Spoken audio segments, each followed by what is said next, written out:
অফিসের প্রমোশন কে না চায়, বা আপনার অফিসের টাকার মাইনে বেড়ে উঠবে, বা আপনার ব্যবসায় প্রচুর পরিমাণে আয় হবে, এটা কে না চায়।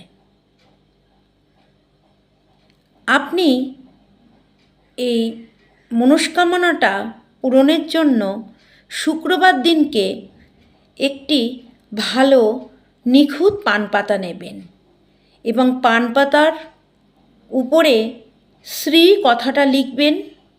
আপনার ডান হাতের অনামিকা দিয়ে শ্রী কথাটা লিখবেন এবং শ্রী কথাটা লেখার দুপাশে দুটো দাড়ি লিখবেন।